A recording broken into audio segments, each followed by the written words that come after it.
সকালবেলা ঘুম থেকে উঠেই আজকে কুয়াশা বিলাস করতে চলে গিয়েছি। সাথে মজার মজার খাবার রান্না করেছে, আজকে পিঠা বানিয়েছি 2 ধরনের। তো সারাদিন কী করলাম সব কিছু নিয়েই থাকবে আজকে ভিডিও। হ্যালো, আসসালামু আলাইকুম। কেমন আছেন বন্ধুরা? আজকে আরও একটা নতুন ব্লগে সবাইকে স্বাগত জানাই। তো সকালবেলা ঘুম থেকে উঠেই আমি চলে এসেছি আমাদের কোলারপাড়ে প্রচণ্ড কুয়াশা পড়েছে, পুরো কুয়াশায় ভরে গিয়েছে চারপাশ। তো আজকে সকালবেলা আমি চলে এসেছি, আর এই যে শিশির ভেজা পা খুবই ভালো লাগতেছিল, আর ধানেরও এত সুন্দর একটা মিষ্টি গন্ধ আসতেছিল, মনটা ভরেই যাচ্ছিল।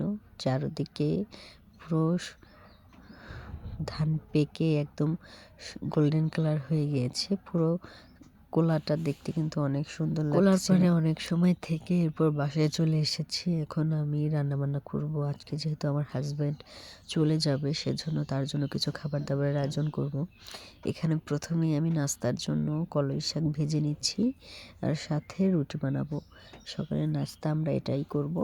এরপরে দুপুরের রান্নাবান্না বসিয়ে তারপরে পিঠা বানাবো।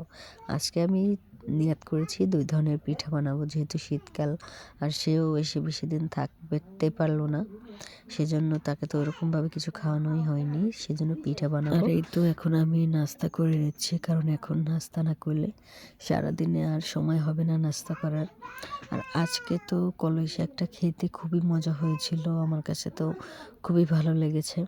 তো এই তো আজকে যেহেতু আমি কুলি পিঠা বানাবো, এখানে আম্মু নারকেলটা ছুলে নিচ্ছিল, আর ওইদিকে আমিও চাল টাল সব সুন্দর করে গুছিয়ে রেখেছি। চালের গুঁড়ো আগে থেকেই ব্লেন্ডার করা ছিল, এটা ফ্রিজ থেকে নামিয়ে আমি ঠান্ডা করে নিচ্ছি, কারণ ব্লেন্ডার করে তারপরে ফ্রিজে ডিপে রেখেছিলাম।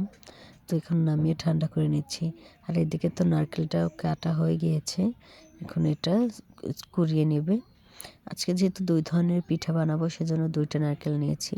তো ওদিকে আম্মু এইসব কাজ করতেছে, আর আমি রান্নাবান্নাটা করে নিচ্ছি, কারণ সারাদিনের জন্য রান্নাবান্না করা থাকলে আর সমস্যা হবে না।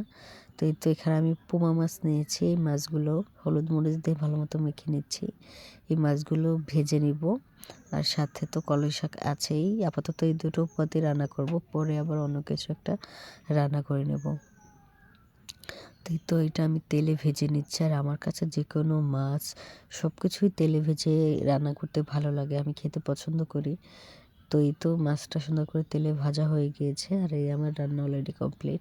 তো রান্নার মধ্যে আমি একটা মূলা দিয়েছিলাম, আর যেহেতু অনেকগুলো মাছ একটা মূলা, খুবই মজা হয়েছিল খাবারটা।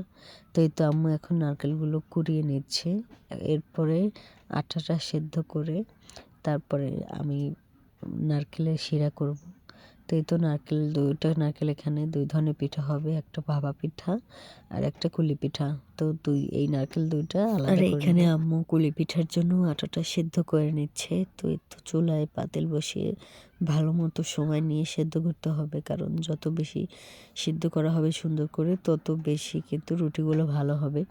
আর এদিকে আমি চিনি, দারচিনি, এলাচ এগুলো দিয়ে দিচ্ছি অল্প একটু পানি দিয়ে, এরপর নারকেল দিয়ে দিলাম। এখন যতক্ষণ না পর্যন্ত সব কিছু কালার চলে আসছে, আমাকে নাড়াচাড়া করতে হবে অনবরত, যাতে নিচে আবার লেগে না যায়।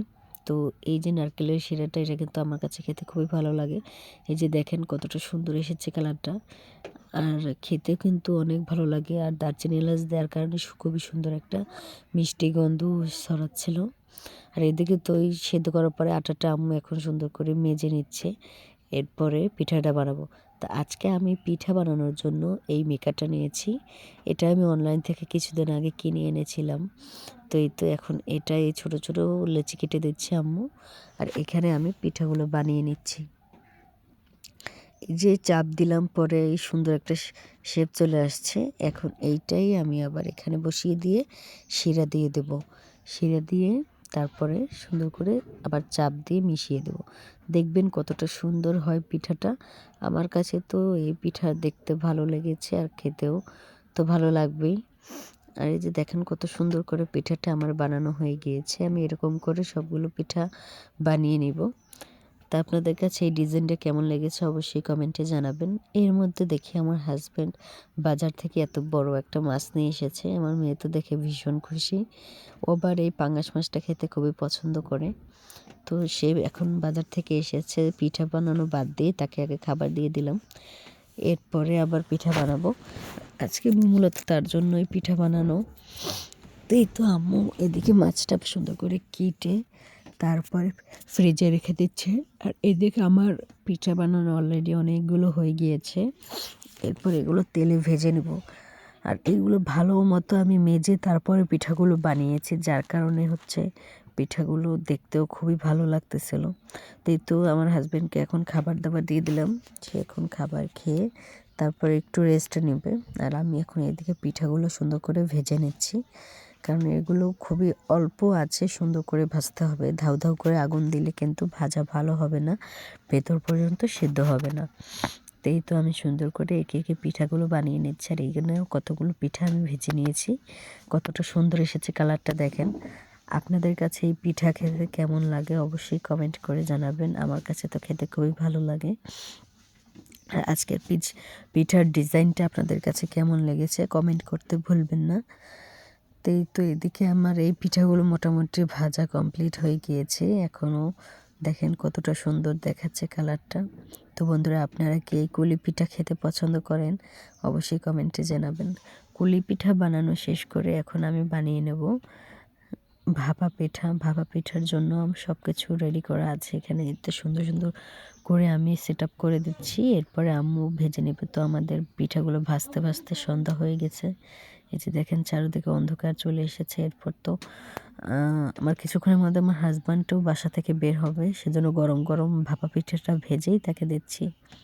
তো বন্ধুরা, আজকে পিঠাগুলো খেতে কিন্তু খুবই মজা লেগেছিল, আর আমার কাছে তো ভাপা পিঠা কুলি পিঠা দুটো পিঠাই খুবই পছন্দের।